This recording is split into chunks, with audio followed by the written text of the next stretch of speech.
Bien, ahora que ya comprobé de que efectivamente tengo audio, estamos, repito, en la semana 12. El tema de la semana es los testimonios.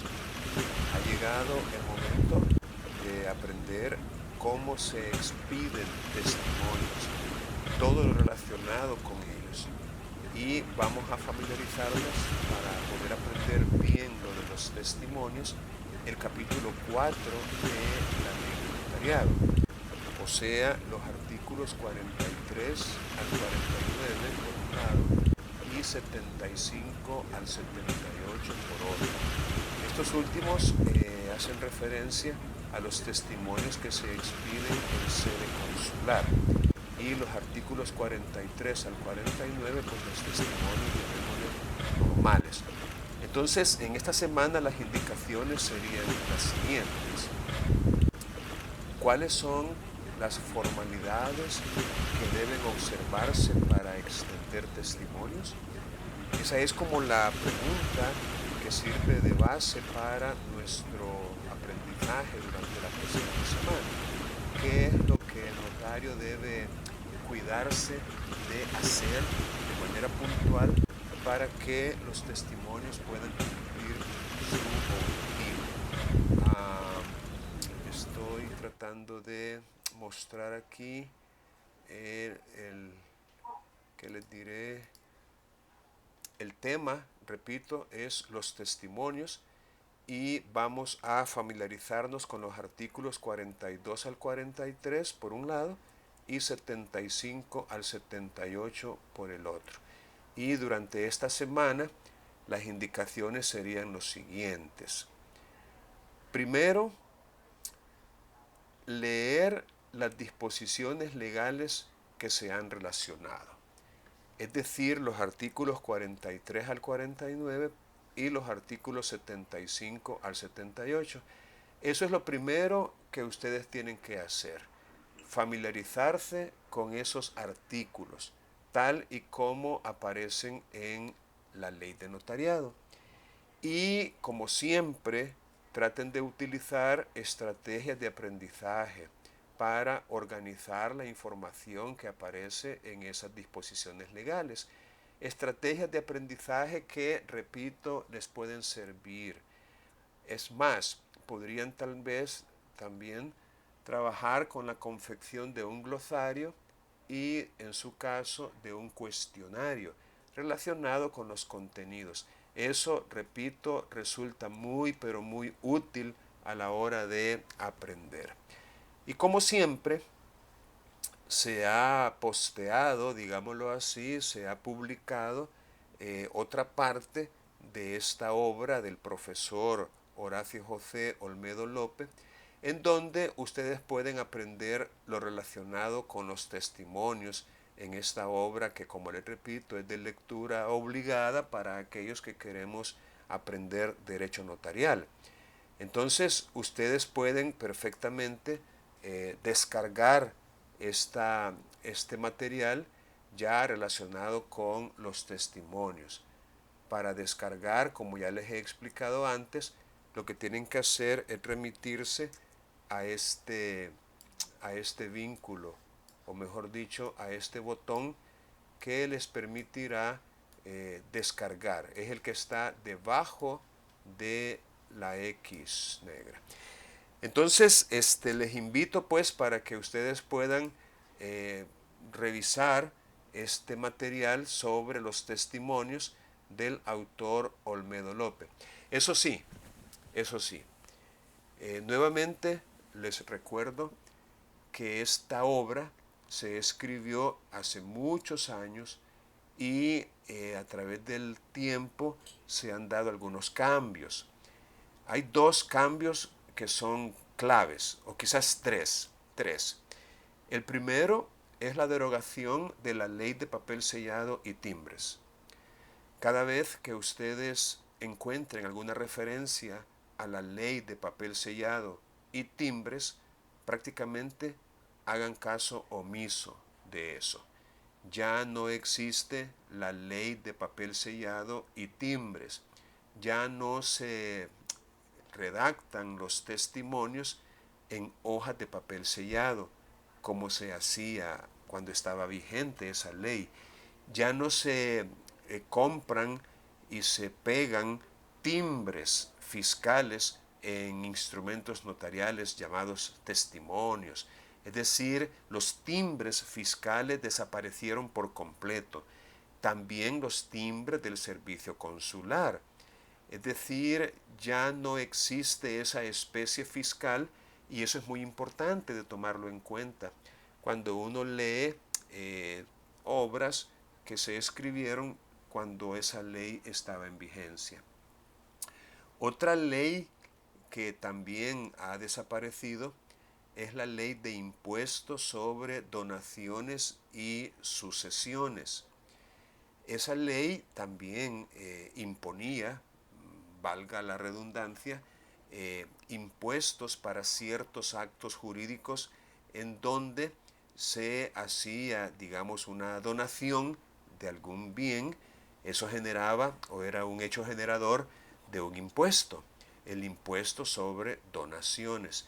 Y también se pagaba un impuesto con relación a las sucesiones por causa de muerte. Es decir, las aceptaciones de herencia y todo lo relacionado con ellas, también en ese momento era sujeto de un impuesto. Pero eso pues ya desapareció. Entonces cada vez que ustedes encuentren una referencia a esa ley de impuestos sobre donaciones y sucesiones, lo mismo, hay que hacer caso omiso. Y lo otro, que es como el tercer punto, es el Código de Procedimientos Civiles.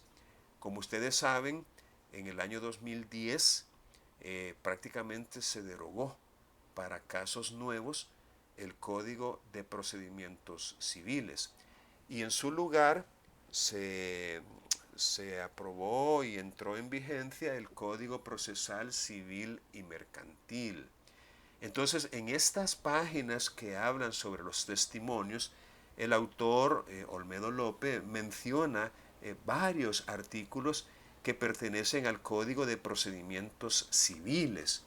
Y obviamente necesitamos hacer caso omiso también de esas referencias que se hagan a este otro código. Es decir, la ley de papel sellado y timbres, la ley de impuesto sobre donaciones y sucesiones y el Código de Procedimientos Civiles, que como les repito, son mencionados por este autor, no vamos a, como quien dice, a atender esas disposiciones normativas simple y sencillamente porque ya fueron derogadas. Ah, bueno, vamos a ver qué más tenemos aquí en este es un brevísimo resumen, demasiado breve diría yo, un brevísimo resumen, o mejor dicho, es como un trabajo que está pendiente de ser completado, ¿no? De momento incluso podrían hacer caso omiso de él, pero tiene que ver con ese material de Olmedo López. Es decir, es una manera muy, pero muy breve de hacer referencia a las ideas centrales que aparecen en ese material, que les repito, tiene que ver con los testimonios y que en él prácticamente se da un concepto de testimonio, se habla sobre las características de los mismos y también se habla de la clasificación de los testimonios. Entonces, eso, como les repito, es algo que se enseña o se explica en este material de Olmedo López y ustedes al hacer referencia o al remitirse a ese material van a poder obviamente aprender todo lo que él enseña.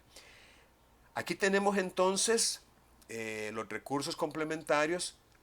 Déjenme ver, esto del protocolo y esto otro de la escritura matriz ya han sido objeto de estudio en semanas anteriores.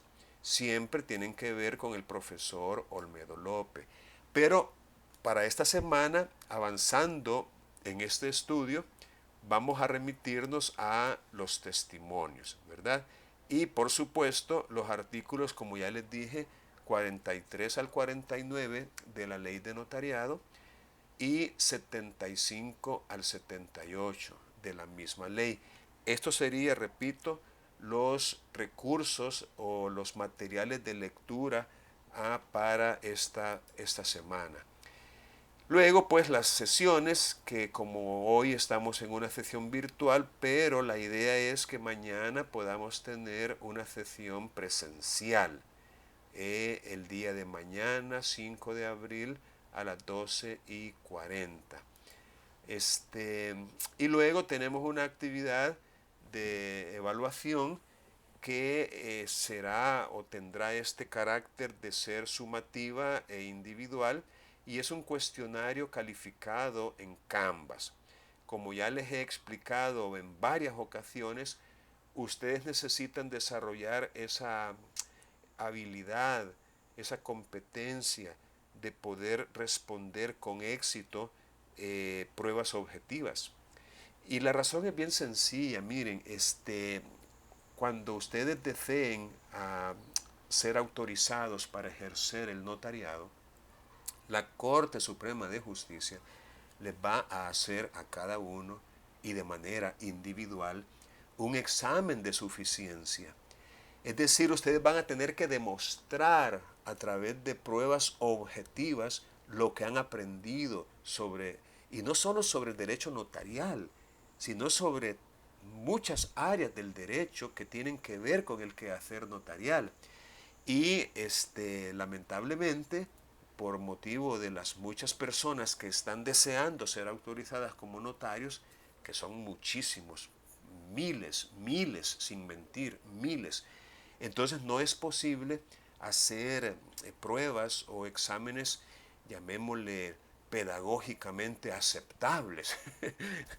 O sea, lo que podría recomendar la pedagogía, la didáctica. No, imposible. La única manera de poder someterlo a todos los interesados es a través de pruebas objetivas. Pruebas tipo PAES, donde se le plantea una dificultad, un problema, una pregunta, un caso breve, y se le dan alternativas. Y Dígame. una consulta, Sí. con un grupo de compañeros nosotros entendimos que las escrituras que presentamos eh, en la actividad pasada eran el segundo laboratorio, Sí. pero viendo en lo que usted nos pone ahí, ese cuestionario sería el equivalente al laboratorio 2 Déjeme del cómputo. chequear. Es posible que aquí en realidad no dice a qué prueba se aplica, solamente hablando de un 100%, que sería el cómputo 2, representaría un 30%. Entonces es posible que a las actividades que han presentado se le asigne un 40%, es decir, la idea es completar el 100%. Por eso aquí yo no le quise poner examen parcial ni le quise poner laboratorio, simplemente esta prueba representaría un 30% de la nota del cómputo 2, ¿verdad? Tal como lo escribí Entonces aquí. las escrituras sí tendrían ponderación sumativa. Definitivamente que sí, definitivamente que sí. Vean esto como, ¿cómo les podría decir? Como ir sumando, ¿no? Es decir, porque incluso es posible que le asignemos a las escrituras un 40% y las traslademos a la nota del parcial, esas escrituras. Y yo creo que ya tienen un laboratorio y este sería el otro, algo así. La idea, como les repito, es ir sumando, ¿verdad? Pero sí, las escrituras con las que ustedes han trabajado, y yo sé que les han costado mucho porque las han hecho a mano, esas van a tener ponderación, por supuesto que sí, van a tener ponderación. Bien, entonces les estaba explicando que muchos pedagogos, muchos docentes, muchos especialistas en educación pueden y válidamente criticar este tipo de pruebas, ¿verdad? Como quien dice que no reflejan el verdadero conocimiento, etcétera, etcétera, que no evalúan otros saberes aparte del saber conocer, etcétera, etcétera. Y como les repito, con sobrada razón. Pero el problema es que ustedes tienen que someterse a una prueba de estas a nivel institucional ante la Corte Suprema de Justicia. Y si no tienen algún tipo de experiencia con este tipo de pruebas o test o exámenes, entonces les va a ir pero horrible. Así como les ha ido a muchos colegas, les ha ido pero horrible. Es decir, no han logrado esa meta, digámoslo así, de aprobar ese examen, y podría ser porque no han tenido experiencias con ese tipo de pruebas. Entonces vamos a nosotros a tratar de insistir en ello, y como les repito, no con la intención de que reprueben, para nada, sino con la intención de que se familiaricen con este tipo de actividad, y eso, repito, les puede ayudar. Estoy seguro que les va a ayudar.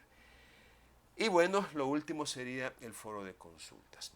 Bueno, vamos a hacer una cosa hoy. Vamos a remitirnos a la ley de notariado y vamos a leer los artículos que forman parte de los recursos complementarios, y los vamos a ir comentando para que así ustedes puedan de alguna manera iniciar ya con estas actividades de aprendizaje relacionadas con esta semana. Entonces vamos a, repito, a leer lo que aparece en la ley de notariado sobre los testimonios, y vamos a remitirnos en consecuencia a ello.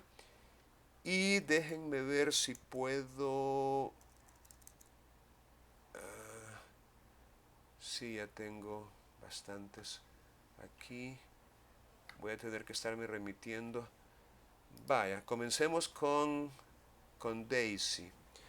Daisy, ayúdeme por favor a leer el artículo 43. Si no lo logra ver bien, porque yo lo estoy cubriendo, cosa que se parezca, nomás me dice, por favor. Comencemos con el artículo 43, por favor. 43.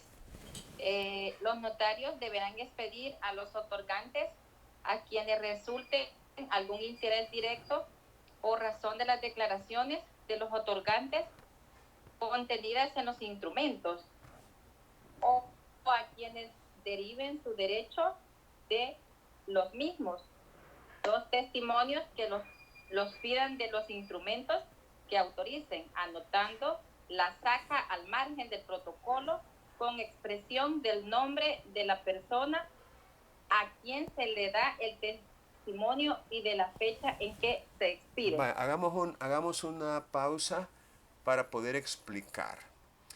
Vaya, fíjese que el artículo comienza diciendo deberán, es decir, como que fuera una obligación, como que fuera como un deber, ¿no? Deberán expedir. Sin embargo, el autor Olmedo López nos aclara que no se puede ver esto como una obligación en el sentido literal de la palabra, porque de alguna manera podemos encontrarnos algunas circunstancias que justifiquen una negativa del notario para expedir testimonio. Es decir, aquí da a entender de que el notario deberá expedir testimonio, o mejor dicho, los testimonios que les pidan, como que bastara que se le pida al notario para que el notario quede obligado a expedirlo. No sé si me explico. Es decir, Los testimonios son, como lo vimos en el artículo 2 de la misma ley. Vamos a hacer un pequeño repaso. Los testimonios, llamado también escritura pública en la ley de notariado, es aquella, es decir, es aquel instrumento notarial en que se reproduce la escritura matriz. Esa es como la definición muy escueta, muy corta, muy lacónica, pero al mismo tiempo muy puntual, que nos da la ley de notariado sobre el tema objeto de nuestro estudio durante esta semana, los testimonios. Dice que es aquella en que se reproduce la escritura matriz. Cuando nosotros consultamos a Olmedo López, él comparte con nosotros una definición de testimonio en estos términos. Es la especie de instrumento público que consiste en la reproducción literal de la escritura matriz, expedida en la legal forma por la persona autorizada al efecto. Esa es la definición de testimonio que comparte con nosotros el profesor Olmedo López. La especie de instrumento público que consiste en la reproducción literal de la escritura matriz, expedida en la forma legal por la persona autorizada al efecto. Entonces, una vez que nosotros hemos aprendido lo que es o lo que significa el testimonio, entonces ya podemos de alguna manera saber que cuando un interesado, cuando un otorgante o cuando una persona deriva su derecho de un instrumento que hemos autorizado como notarios, entonces debemos, vamos a utilizar el mismo término que utiliza el artículo 43, expedir testimonio. Pero repito, a pesar de este carácter imperativo, cuasi obligatorio que tiene la ley, repito, hay circunstancias, llamémosle especiales, que podrían justificar la negativa del notario. Les pongo un ejemplo. ¿Qué tal si hay que hacer algún pago de impuesto a la transferencia de bienes raíces? Y de alguna manera nosotros, necesitamos agregar al legajo de anexo del protocolo el comprobante de haberse hecho ese pago.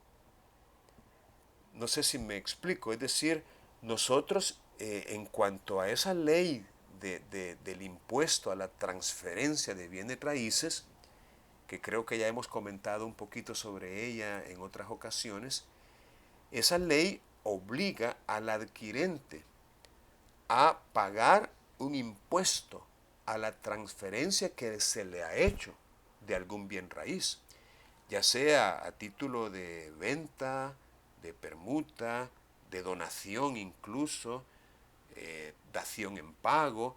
Es decir, la transferencia de bienes raíces está gravada por ley, paga impuestos, eso sí, cuando el precio supera los 250,000 colones, porque cualquier cantidad por debajo de 250,000 está exenta. Pero por el excedente de 250,000 colones se paga el 3% de impuesto a la transferencia. Entonces, obviamente ese dinero no tenemos que ponerlo nosotros de nuestra propia bolsa, sino que ese dinero sale del bolsillo del adquirente. Él o ella es quien tiene que darnos ese dinero. Entonces, ¿qué tal si nos están exigiendo el testimonio pero no nos han dado el dinero para poder ir y pagar ese impuesto. Ese podría ser un caso en donde yo perfectamente le puedo decir a la persona, no, mire, disculpe, mientras no me traiga el dinero o no me traiga el comprobante, ¿va? Si usted no desconfía de mí, pero bueno, yo le puedo dar el mandamiento de pago para que usted vaya y haga el pago, pues ahí en el Ministerio de Hacienda, ahí en la colecturía departamental, en lo que antes se conocía como administración de rentas. Yo le puedo dar el mandamiento, una nota firmada por mi persona para que ahí le reciban el pago, si es que no me quiere dar el dinero. Es decir, pero mientras yo no tenga ese comprobante de haberse hecho el pago, no le puedo dar testimonio. Otra circunstancia, y muy sencilla, ¿no? Es tal vez no nos han pagado los honorarios de escrituración. Esa podría ser otra circunstancia que justifique la no expedición de un testimonio. Es decir, me piden el testimonio pero no me han pagado los honorarios. Entonces yo perfectamente podría denegarme, es decir, no expedirlo. Bueno, el profesor hasta menciona el caso de un impedimento físico, ¿no? Es decir, no le puedo dar testimonio porque tuve un accidente y me dañé la mano y no puedo firmar. Podría darse, ¿no? Dentro del mundo de lo posible. Y también, como caso muy particular, hay ciertos testimonios, fíjense bien, hay ciertos testimonios que se le dan a la persona interesada en ellos porque ese testimonio le va a servir para presentarlo a un reclamo judicial o extrajudicial, no importa, pero sirve para exigir el cumplimiento de una obligación que consta en el instrumento del cual estamos dando el testimonio. Es decir, no es un testimonio, llamémosle, común y corriente. No es un testimonio del cual podamos dar varios testimonios, sino que en esos casos, por disposición legal, solo se puede dar un testimonio. Mire, a eso se refiere el inciso tercero de este mismo artículo. En estos términos, si la escritura es de aquellas que dan acción para pedir o cobrar una cosa o deuda, cuantas veces se presente, no debe extenderse más que un solo testimonio. Entonces, ese es otro ejemplo en donde esta palabra deberán, ¿verdad? Como que habría que interpretarla en el sentido de que en ese caso, si ya le dio un testimonio, entonces ya no le puede dar otro, no le puede dar un segundo, ni un tercer testimonio. Porque si usted le da un segundo o un tercer testimonio, existe la posibilidad de que con esos 3 testimonios que la persona tiene, vaya y cobre 3 veces una misma deuda, una misma obligación. Entonces, allí el legislador le dice al notario, mira, si la escritura que has autorizado es de aquellas que dan acción para exigir un pago cuantas veces se presente el testimonio, entonces no puedes dar más de uno. O en otras palabras, en esos casos solo puedes expedir un testimonio. Porque para dar otro se necesita una autorización o decreto judicial. Si no se tiene esa autorización judicial o ese decreto, entonces no se puede extender un segundo testimonio. Entonces, hacía yo esta aclaración para que nosotros veamos que, si bien es cierto, el artículo 43 comienza diciendo que los notarios deberán expedir testimonio tantas veces se les pidan, eso tiene como sus excepciones o sus salvedades.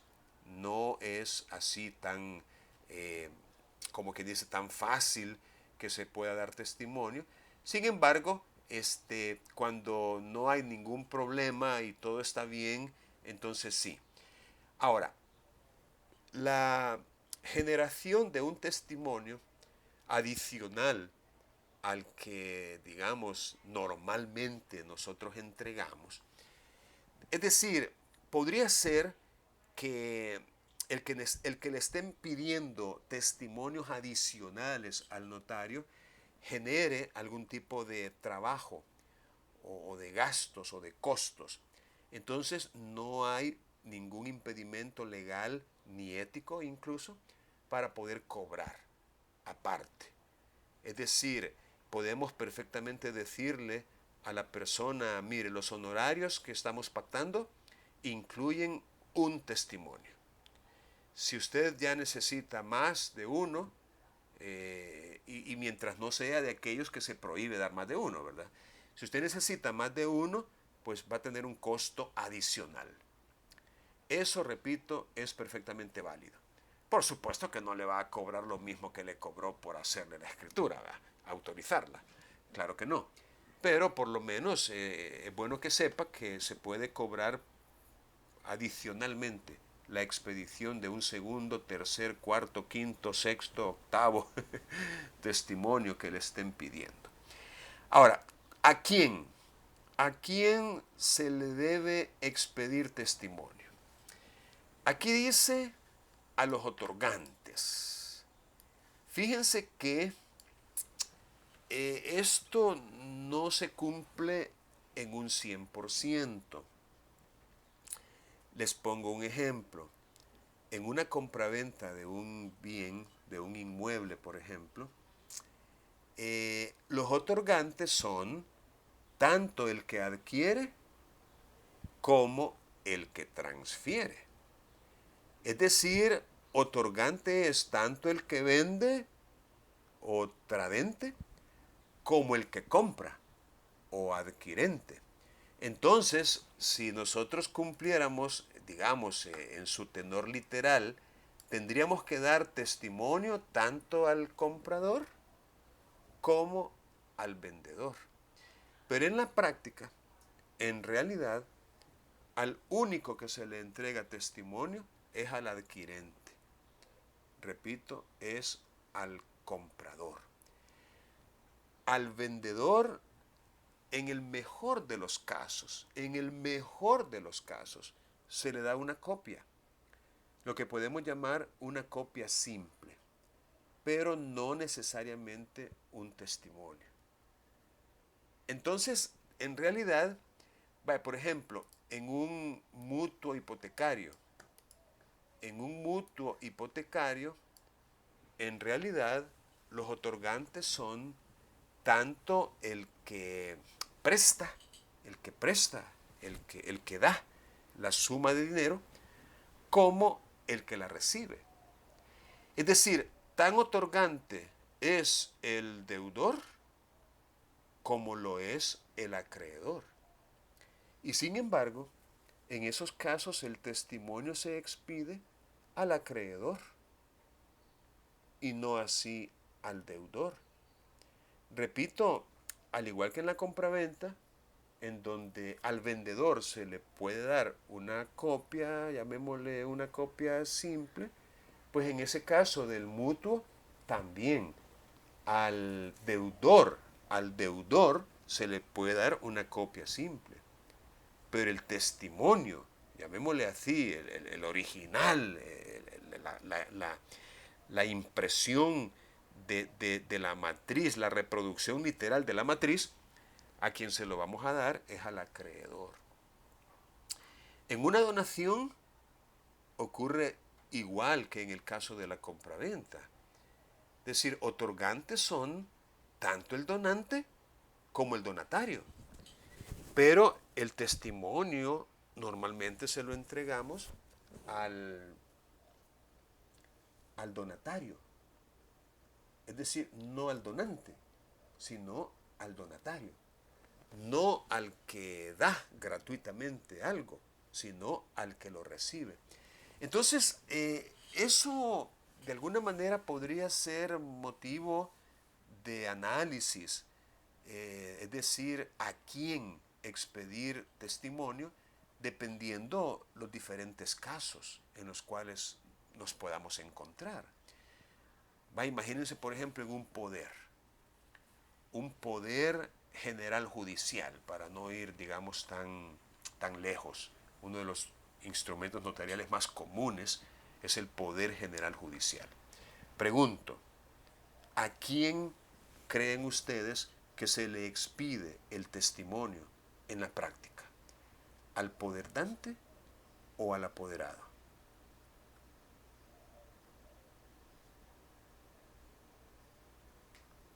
¿Alguien que quiera Al opinar? apoderado. Exacto, exacto. Apoderado. Así es, así es. Efectivamente, en la práctica, fíjense bien, otorgantes, de hecho, el que comparece en un poder, así como en un mutuo, fíjense qué interesante, el que comparece en un poder es el poderdante. Él es el que comparece.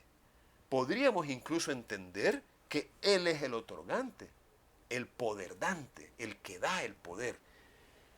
Pero el testimonio, en la parte en donde le ponemos nosotros a quién se lo estamos expidiendo, no le ponemos el nombre del poderdante, le ponemos el nombre del o los apoderados.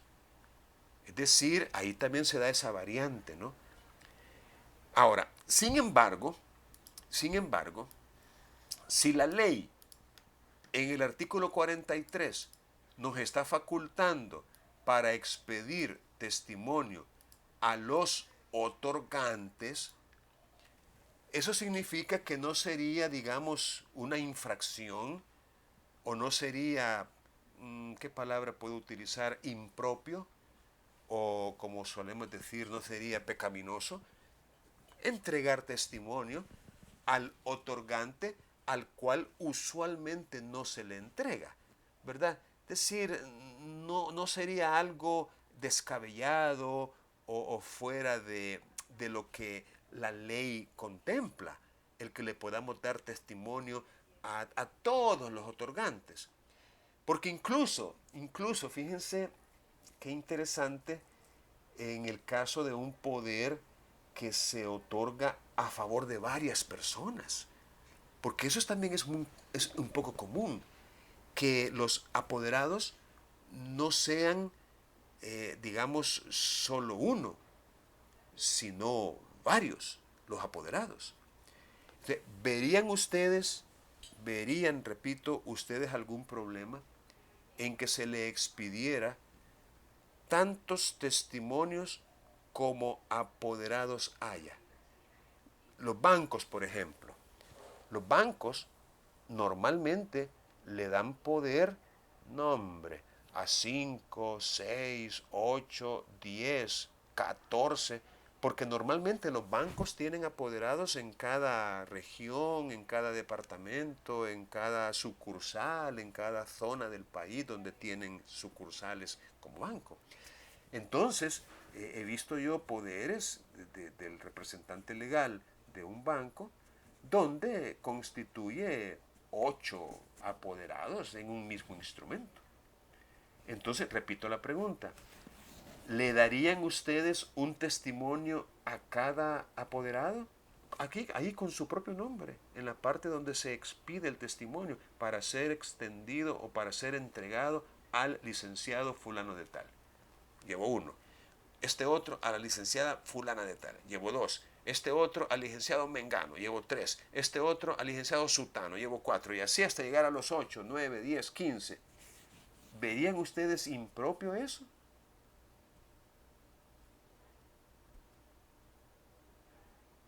¿Qué piensan?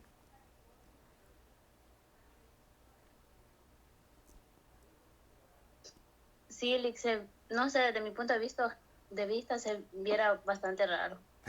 y propio. Tal vez, no sé, ¿verdad? Porque como dice que son varios. Exacto. Tomar en cuenta algunos dos en caso de que no esté uno, pero ya demasiados creo que no. Muy bien. Gracias por su opinión. Vaya. Pero si nosotros leemos el artículo 43 y lo interpretamos de manera literal, pienso que estaría bien. Porque aquí dice, los notarios deberán expedir a los otorgantes, a quienes resulte algún interés directo por razón de las declaraciones de los otorgantes, o a quienes deriven su derecho de los mismos, los testimonios que les pidan de los instrumentos que autoricen. Entonces, mientras no sea una escritura de aquellas que da acción para pedir o cobrar una cosa o deuda cuantas veces se presente, porque en este caso no debe extenderse más que un solo testimonio. Mientras no estemos en presencia de un caso de estos, la verdad es que podemos dar los testimonios que nos pidan. Eso sí, siempre y cuando nos los paguen, ¿verdad? Porque recuerden, no es antiético cobrar adicional por testimonios que demos más allá de uno. Es decir, cuando usted pacte honorarios, perfectamente puede decir, mire, yo le voy a extender un testimonio, pero si quiere más de uno, entonces yo se lo voy a cobrar por aparte, los testimonios adicionales. Eso es perfectamente válido. Entonces, con eso en mente y en base a lo que yo les estaba explicando, de que el testimonio se deberá expedir a los otorgantes, a quienes resulte algún interés directo por razón de las declaraciones de los otorgantes. Imagínese usted, por ejemplo, el caso de un reconocimiento voluntario de hijo contenido en una escritura matriz. Repito, un reconocimiento voluntario de hijo. Vaya, el padre que llegó donde un notario y le dijo, quiero reconocer como hijo o como hija a esta persona, aquí traigo la certificación de su partida de nacimiento, quiero reconocerlo voluntariamente como yo soy su papá. Entonces, el otorgante es el papá. El hijo o hija, para nada es otorgante, para nada. Pero, o bien le resulta algún interés directo, podemos encajarlo en esta categoría, o bien deriva su derecho de ese instrumento, deriva su derecho.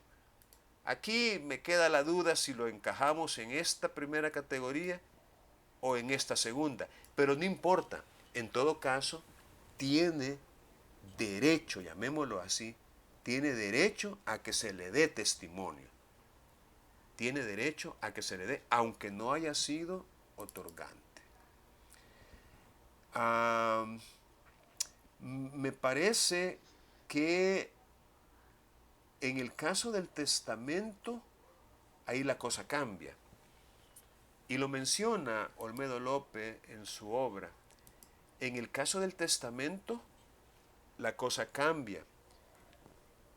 Porque el testamento está diseñado para producir plenos efectos hasta después de la muerte del testador. Sin embargo, y eso se estudia en derecho sucesorio o hereditario, hay casos en donde un testamento podría producir efectos limitados en vida del testador. en vida del testador. Y uno de esos casos, y qué casualidad, es la posibilidad de que en el testamento se reconozca algún hijo o hija. Es decir, el reconocimiento voluntario de hijo se puede dar en una escritura pública con ese fin, es decir, redactada con ese propósito, pero también se puede dar en escrituras públicas cuyo propósito sea otro, testamento, matrimonio o qué sé yo, constitución de un ¿cómo se llama?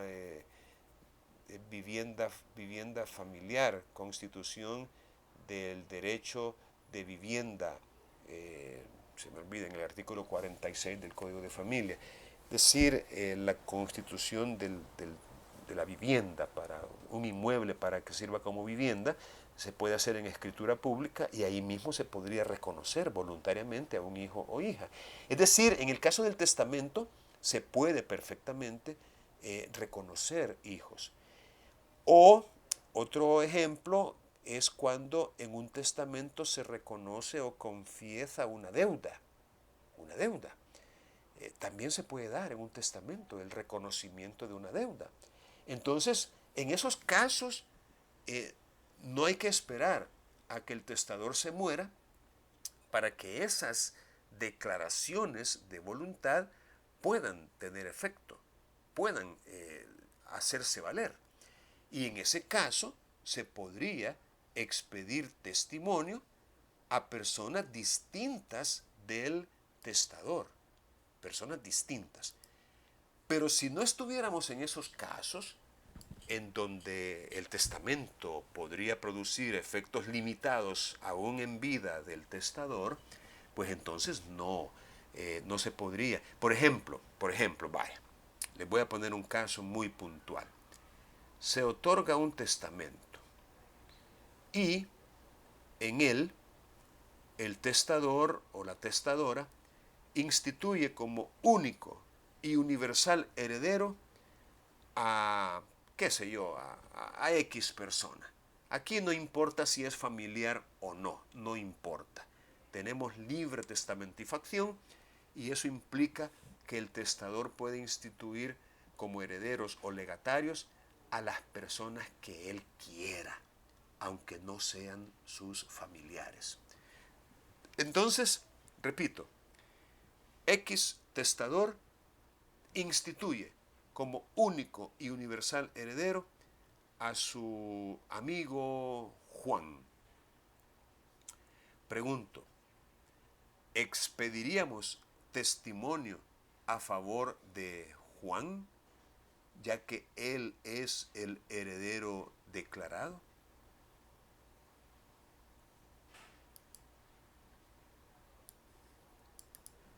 Allí, repito, es donde el profesor nos explica, me refiero a Olmedo López, que no, que en vista de que los efectos del testamento son para después de fallecido el testador, dice que el testimonio debemos entregarlo solamente al testador y no así a los que aparezcan como herederos o legatarios.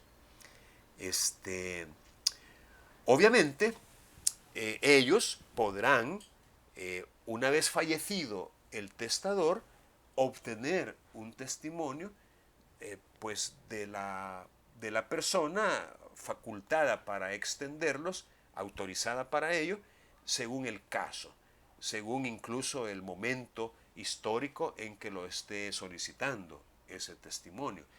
Pero no es que él no pueda después obtenerlo. Lo que no puede es obtenerlo mientras esté vivo el testador, porque ese testamento no produce efectos hasta que el testador fallezca. Y si no ha fallecido, entonces es un derecho eventual, incierto, el que la persona tiene. No es un derecho concreto o cierto, ya determinado, sino que es algo indefinido. Como puede heredar, podría no hacerlo. Imagínense, por ejemplo, que el testador cambiara de opinión y 1 o 2 años después hiciera un testamento nuevo, revocando el anterior y en el cual instituyera como herederos a otras personas, lo cual él perfectamente puede hacer las veces que quiera. Entonces, ¿para qué que aquel tenga un testimonio si a lo mejor ni le nazca el derecho a heredar? Entonces, por eso es de que en el caso de los testamentos, solamente al testador. Y bueno, cada tipo de instrumento requerirá la expedición de testimonio y cada vez vamos a tener que estar lidiando con esa pregunta, ¿no? ¿A quién expedir válidamente un testimonio? O en su caso, ¿cuántos testimonios dar? Miren, repito, y que no se les olvide, usted está autorizado por el artículo 43, inciso primero, a dar los testimonios que le pidan. Que le pidan. Con la sola excepción de aquellos en que la Escritura da acción para pedir o cobrar una cosa o deuda cuantas veces se presente. Ojo, en tal caso no debe extenderse más que un solo testimonio, ya que para dar otro es necesario decreto de juez. Así que tomen en cuenta eso para que no vayan a cometer el error de dar 2 o más testimonios en aquellos casos en que solo debe extenderse uno solo. ¿De acuerdo? Bueno, cuando nosotros expedimos uno o varios testimonios, hay que anotar al margen del protocolo una pequeña razón que se conoce como saca. Saca. Así dice la ley en este artículo, anotando la saca. Saca. Obviamente viene de sacar, como que dice, ya saqué testimonio de esta escritura. Hoy saqué otro, sacar, saca, anotando la saca, anotando el hecho de haber sacado. No sé si me explico, espero que sí. La saca. Usted imagínese que tiene la hoja de papel sellado, que es la matriz, y allí escribió o imprimió un poder. Entonces, al margen, en esa misma escritura, o sea, si es la escritura número 7 que está en el folio 12, esta saca no la va a poner al margen de la escritura número 1 que está en el folio 1. O sea, la va a poner al margen de la escritura que corresponda. No sé si me explico. Es decir, usted va a buscar el folio donde está impresa la escritura de la cual está sacando el testimonio. Y al margen de esa escritura es que usted va a poner la saca. La saca es bien sencilla, con expresión del nombre de la persona a quien se da el testimonio y de la fecha en que se expide. El nombre de la persona y la fecha. Aquí el artículo 43 no le está exigiendo mayor información. Ni siquiera le pide que usted firme esa pequeña anotación que ha hecho al margen, mucho menos que la selle, mucho menos que la selle. Es decir, no es necesario ni firmar ni sellar esa pequeña anotación que usted ha hecho al margen. ¿cómo podríamos entender redactada esa razón? Déjenme hacer un... Vamos a ver si puedo preparar un pequeño documento, porque no es cosa del otro mundo. Repito, lo que va a decir esa razón sería más o menos lo siguiente, miren. Vamos a ver. Puede ser en esta fecha, extendí testimonio de la escritura número 3 y se lo di al señor Carlos Antonio Martínez Jiménez. San Miguel. Aquí incluso podría usar números.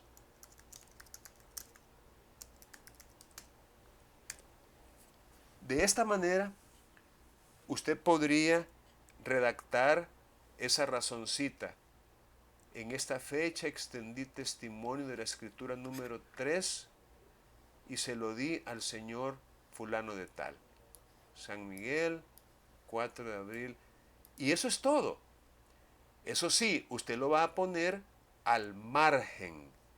Es decir, en la parte donde no hay letras, en la parte donde ya sea a la izquierda o a la derecha, pero al margen. Allí es donde usted va a poner esta razón, que es lo que la ley llama la saca. La saca. Así que cuando yo les pregunte a ustedes en qué consiste en el ámbito notarial la saca, espero que ustedes puedan contestar apropiadamente, ¿no? Es una razón que se anota al margen de la escritura cuando se ha dado un testimonio y contiene el nombre de la persona a quien se le dio y la fecha, ¿verdad? De ahí usted la puede adornar, ¿verdad? Porque incluso, mire, vaya, hagamos las cosas todavía más sencillas. Di testimonio de la escritura 3 a Carlos Antonio Martínez Jiménez.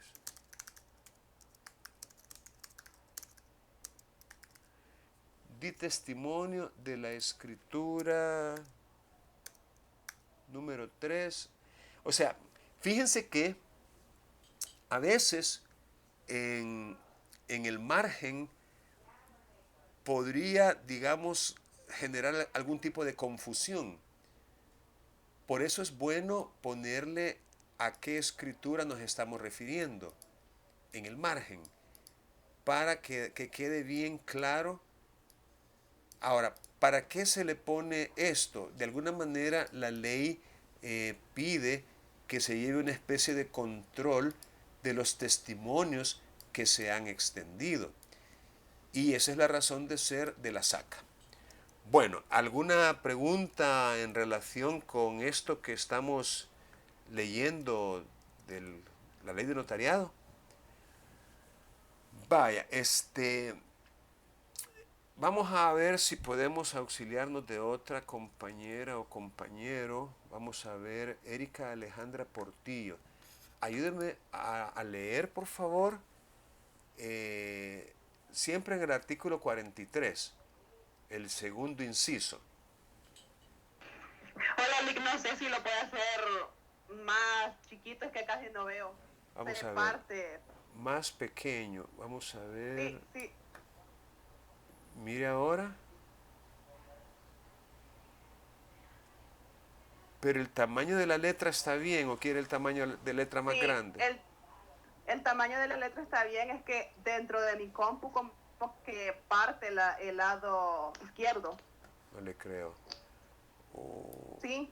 mire ahí. Ahí sí, Ok. ahí sí. Bueno. Vaya. El inciso segundo. Sí, por favor. Vaya. Dichos testimonios solo pueden ser expedidos por los notarios durante el año de la vigencia del libro de protocolo o dentro de los 15 días siguientes a la fecha en que caduca. Vaya, un pequeño Sí, comentario, un pequeño comentario. Vaya. El notario puede expedir válidamente testimonio.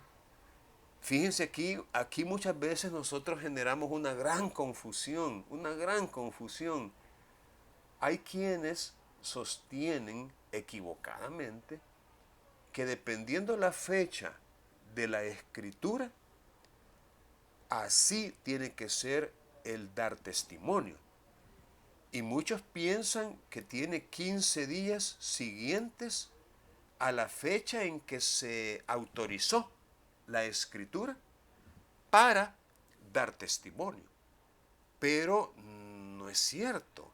Es decir, según lo que dice este inciso, un notario solo puede expedir testimonio durante el año de vigencia del libro de protocolo o dentro de los 15 días siguientes a la fecha en que ese libro caduca.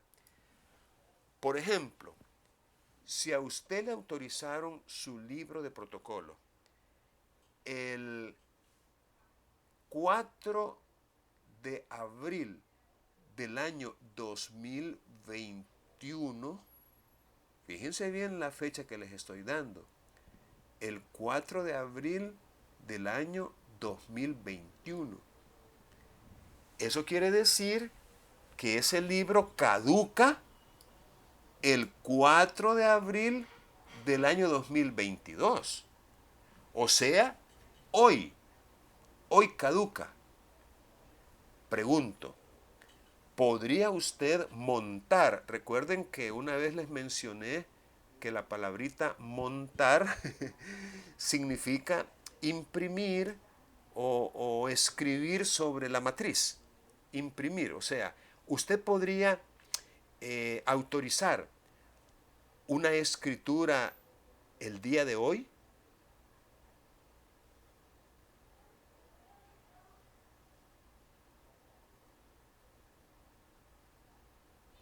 ¿Quién quiere opinar?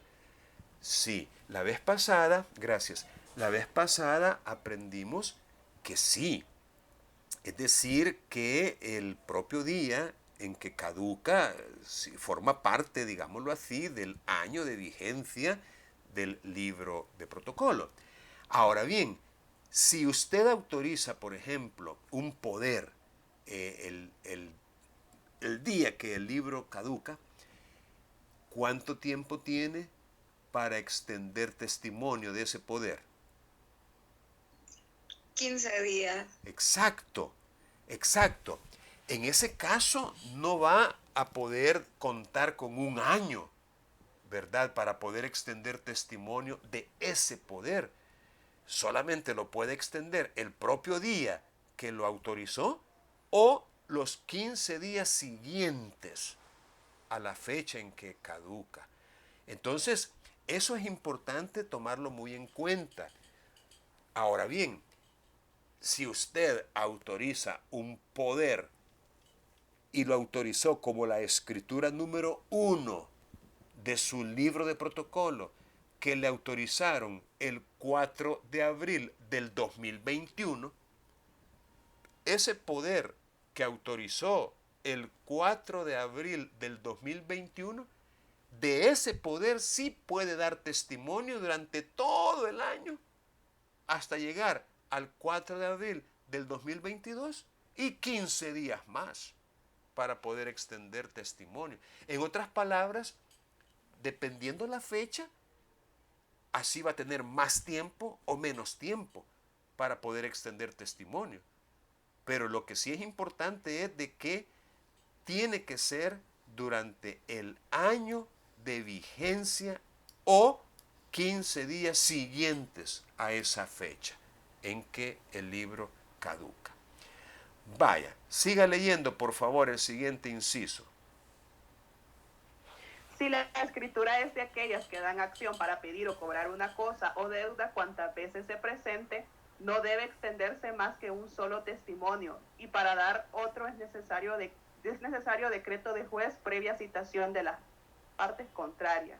Si ésta estuviera presente, y en el caso del artículo 141 del procesal, con citación del respectivo curador, en estos casos el testimonio se principiará a continuación de las diligencias que ordenan su expedición, dejando en razón en el protocolo. Muy bien, gracias. Vaya, aquí se desarrolla lo que yo ya les comenté y con algún énfasis, ¿verdad? Repito, usted puede extender los testimonios que le pidan sin límites, a menos que se trate de una escritura que da acción para pedir o cobrar una cosa o deuda cuantas veces se presente. El ejemplo por antonomasia es el de un mutuo. Un mutuo. Ese es una escritura que da acción para pedir o cobrar la cantidad que se consignó en el mutuo. Un mutuo, repito, es el ejemplo típico de una escritura que da acción para pedir o cobrar una cosa o deuda cuantas veces se presente. En ese caso, repito, no debe extenderse más que un solo testimonio. Miren, aquí vamos a aplicar aquella regla que ya he comentado también, de que en caso de duda es mejor no hacerlo, ¿verdad? Si de repente usted se topa con una escritura y usted tiene dudas si esa escritura da o no acción para pedir o reclamar o cobrar una cosa cuantas veces se presente, si usted tiene duda, mejor no lo haga. Es decir, solo de uno, si tiene duda. Usted tiene que estar completamente seguro o segura de que no es de esas escrituras para que pueda dar varios testimonios. Pero si tiene dudas, entonces es mejor no dar, decir que no. No, me disculpa, pero tengo dudas en cuanto a si da o no acción y por eso mejor me refreno y no se lo doy. Aquí se habla de diligencias. En el libro, Olmedo López comenta un poquito sobre esas diligencias. Él se pregunta, ¿será juicio? ¿Hay que iniciarlo con una demanda? ¿Es un juicio, ¿cómo le llamaban antes? ¿Ordinario? ¿O es sumario? ¿O se trata de diligencias de jurisdicción voluntaria, donde no hay contención de parte? ¿O será una categoría diferente, como diligencias administrativas encomendadas a un tribunal del orden judicial? Diligencias administrativas que le han encomendado a un juzgado. Entonces él hace algún tipo de comentario, pero con total independencia. Aquí estamos hablando de que se necesita decreto de juez y que el interesado en ese segundo o tercer testimonio tiene que ir entonces donde un juez presentando una solicitud en diligencia de autorización de un segundo o tercer o cuarto testimonio según el caso, y el juez va a citar a la parte contraria. Es decir, el juez va a citar a aquel o aquellos que puedan resultar obligados en virtud de esa escritura. Ejemplo, al deudor. Si es el acreedor el que está pidiendo un segundo o tercer testimonio, entonces va a haber que citar al deudor, porque el deudor es la parte contraria. Ahora bien, es posible de que el deudor no se sepa dónde está. Ese es el caso que regulaba el artículo 141 del Código de Procedimientos Civiles. Es lo que se conoce como diligencias de ausencia. Así se le conoce a esas diligencias que estaban contempladas en ese artículo. Pero hoy ya está derogado. Ese artículo, junto con todo el Código de Procedimientos Civiles, ya está derogado, ya no está en vigencia, excepto para casos antiguos, iniciados antes de que el Código Procesal Civil y Mercantil entrara en vigencia. Entonces, aquí tenemos que hacer una especie de adecuación, de integración normativa y concluir que siempre va a haber necesidad de hacer, como quien dice, unas diligencias de localización, de búsqueda de la persona.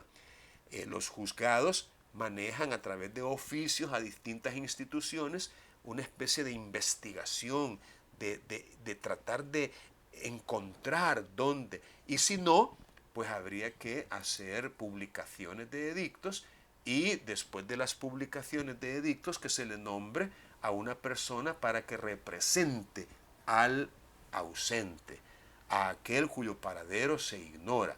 Es decir, todo esto ya es parte de unas diligencias que el juez tendrá que tramitar.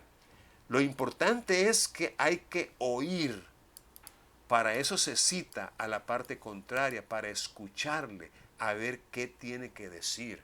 Es posible que se oponga, es posible que no diga nada, es posible que esté de acuerdo en que se le dé un ulterior testimonio. Pues no importa, no podemos nosotros anticipar cuál va a ser la reacción de la parte contraria.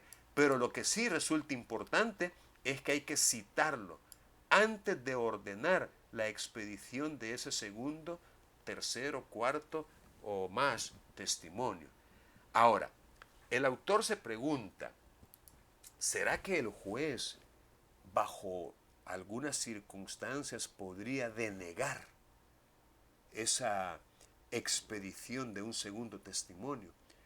¿O será que siempre la va a autorizar y que las diligencias nomás son para dejar evidencia de que se ha seguido un debido proceso y que se le ha dado audiencia a la otra parte, a la parte contraria?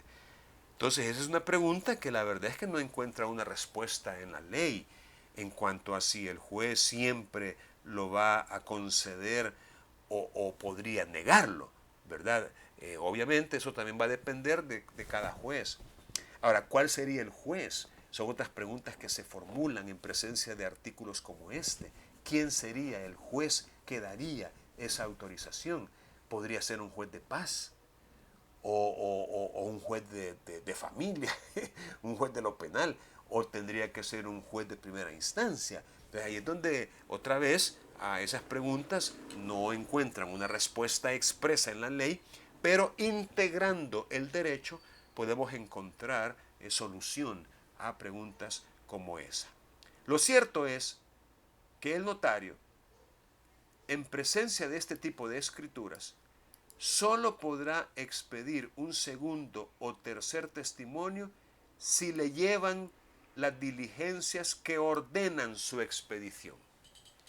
Así lo dice este inciso.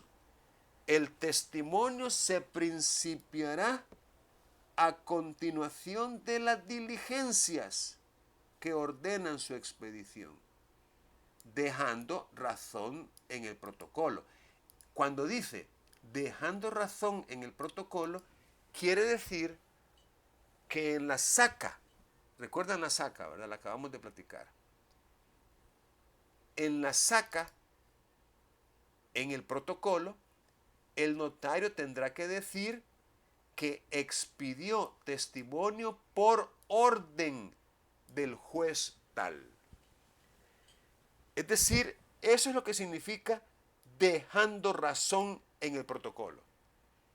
Que en ese caso, la saca tiene que llevar más información que la que ya habíamos comentado.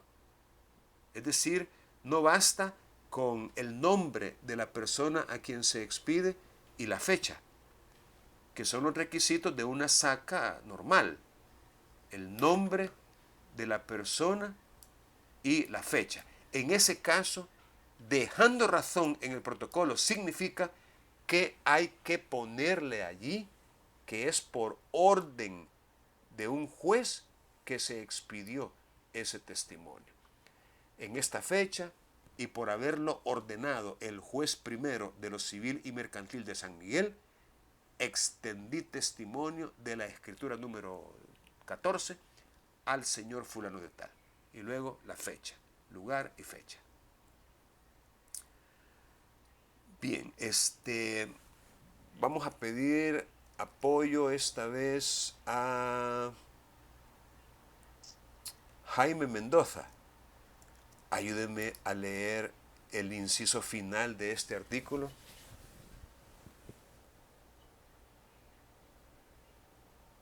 ¿Está por ahí? Boylick. Ok, gracias. Sí. En el que dice en el caso contemplado, ¿verdad? Sí, cabal. En el caso contemplado en el inciso segundo del ordinal quinto del artículo 32, el testimonio que el notario extienda al interesado deberá ser presentado al registro civil respectivo, para que, con vista de dicho documento, se margine la correspondiente partida de nacimiento, anotándose la fecha de la escritura, el notario ante quien se otorgó y los nombres y apellidos con el que el otorgante será identificado. En estos casos, solo con la certificación de la partida debidamente marginada podrá el interesado obtener nuevos documentos relacionados con su identificación. Muy bien, gracias. Aquí nos está remitiendo al llamado escritura pública de identidad personal. La identidad personal, creo que lo hemos comentado ya también, es cuando en la partida de nacimiento de una persona aparece una manera de llamarse la persona, pero en sus relaciones sociales, religiosas, económicas, culturales, educativas, es decir, en diversas actuaciones, esa persona ha sido conocida o identificada de otra manera. Es decir, de una manera que no coincide o no concuerda con la partida de nacimiento. De tal suerte que podría generarse una duda razonable de si se trata o no de la misma persona. Es decir, existe, digamos, esa posibilidad de error, de confusión, de equivocación en cuanto a si será o no la misma persona a quien le corresponde esa partida. Créanme que no es algo tan simple, porque la mera verdad es de cualquiera podría fraudulentamente atribuirse una partida de nacimiento que no le corresponde. Y decir, por ejemplo, que él, además de ser conocido por, y es el nombre que está en la partida, es conocido por, y es el nombre con el cual se le ha conocido. Entonces hay que tener mucho cuidado tratándose de escrituras de identidad. Y por eso es que la ley exige las declaraciones de al menos 2 testigos que conozcan a esa persona y que comparezcan junto con él o ella a otorgar esta escritura. Entonces, básicamente, lo que digan esos testigos es lo que le sirve al notario como fundamento para elaborar o autorizar esta escritura, en la cual, como consecuencia o como resultado de ella, el notario da fe o acredita o hace constar que la persona que tiene como compareciente, como otorgante, es la misma persona con la que aparece en la partida de nacimiento. Entonces, les invito a que busquen una escritura pública de identidad personal, la puedan leer para que vean cómo es que se hace una escritura de estas, porque a ella es que se está refiriendo este inciso. Lo que está diciendo parece hasta fuera de lugar, fuera de lugar. Dice que el testimonio deberá ser presentado al registro de estado familiar. Antes se le llamaba registro civil, hoy se le llama registro de estado familiar. ¿Y para qué se va a presentar? Para que se margine la partida de nacimiento. Y en esa marginación se va a anotar la fecha de la escritura, el notario autorizante, los nombres y apellidos con los que el inscrito será identificado. Y una vez que ya esté marginada, el interesado tiene que sacar una nueva certificación que ya incluya la marginación y así obtener nuevos documentos relacionados con su identidad. Entonces aquí prácticamente le está dando la ley algunas instrucciones, tanto al notario, pero también al registro del estado familiar.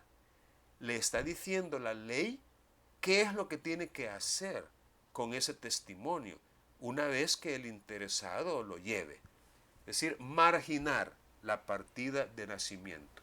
Esta cita que se hace aquí únicamente es con relación a una escritura de identidad personal. Y me atrevo a decir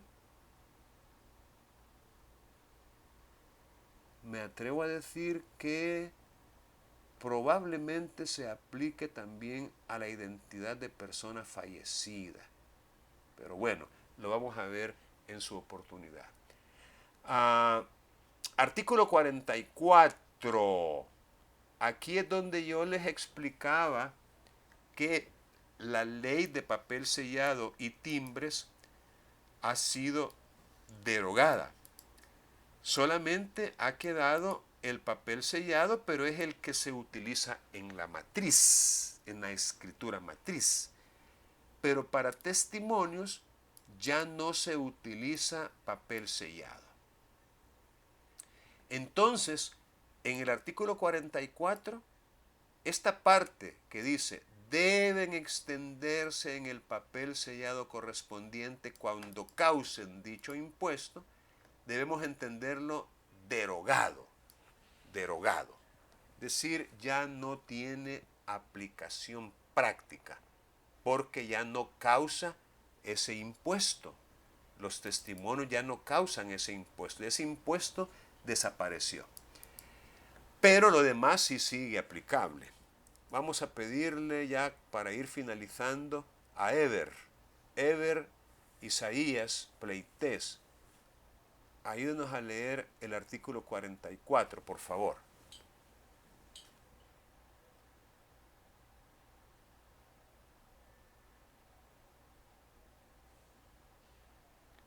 Sí, dice,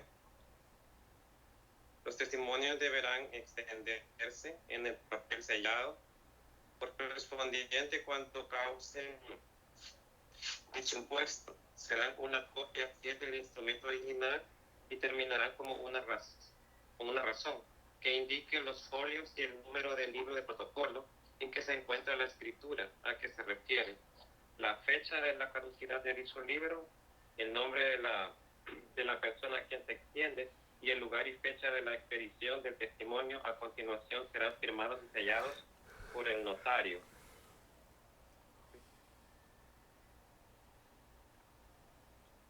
Continúe, por favor, Ever. Los testimonios también podrán extenderse por medio de copias fotostáticas o fotográficas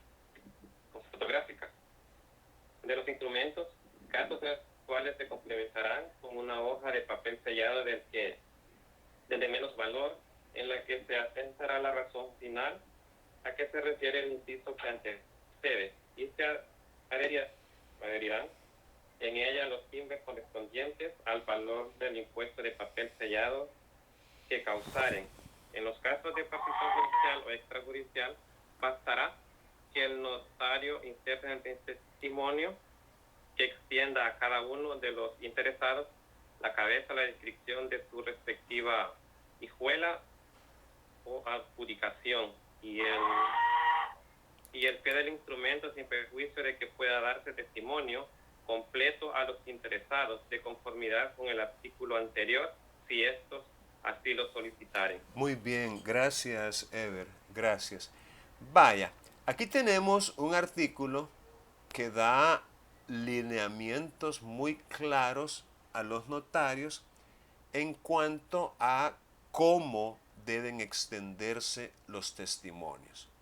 Repito, hagamos caso omiso del papel sellado y timbres. Eso ya no va. Eso ya podemos entenderlo nosotros derogado.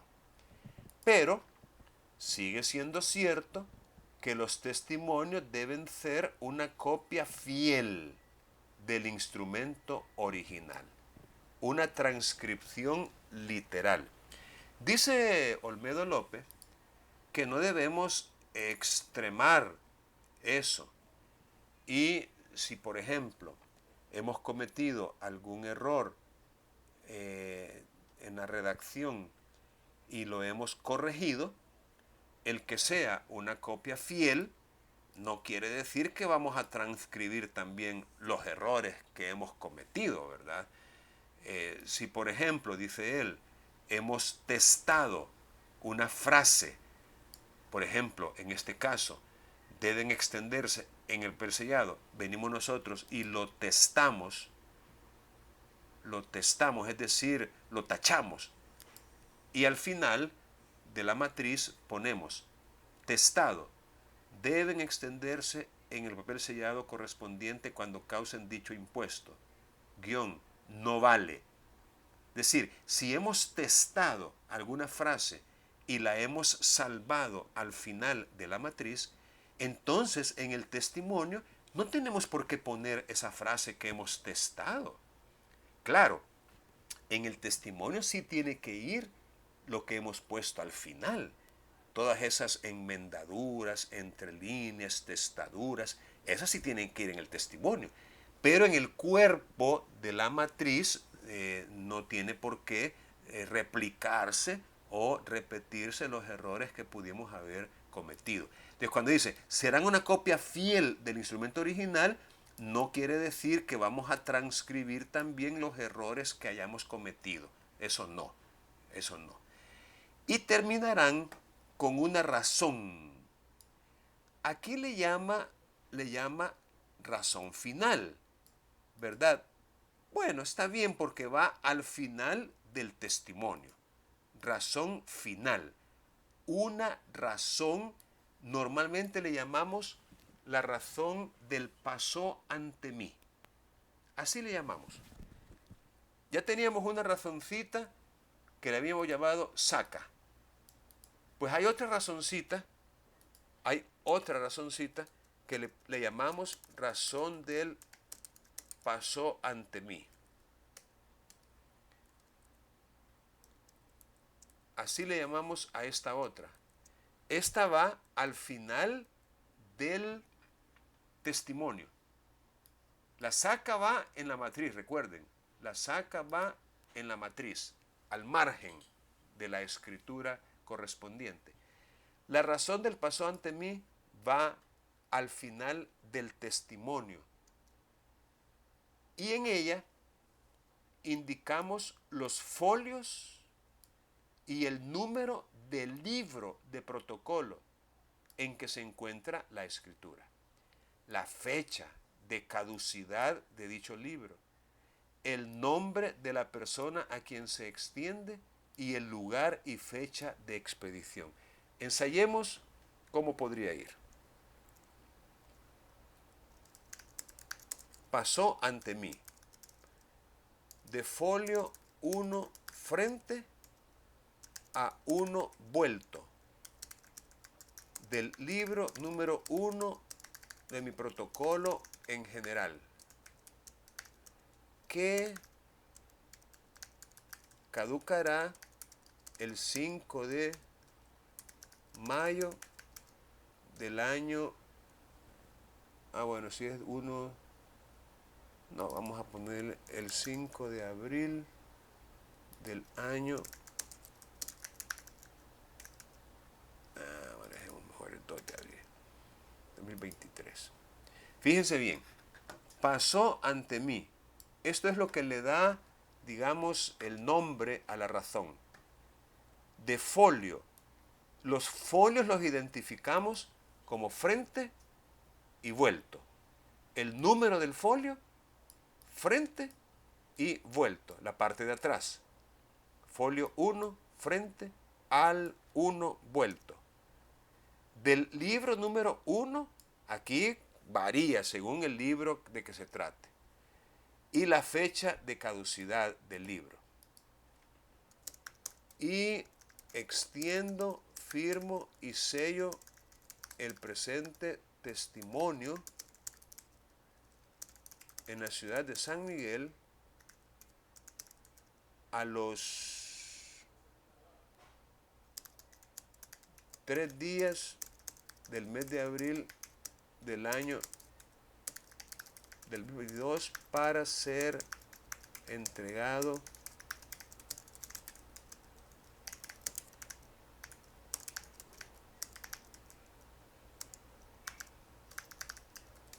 ahí está.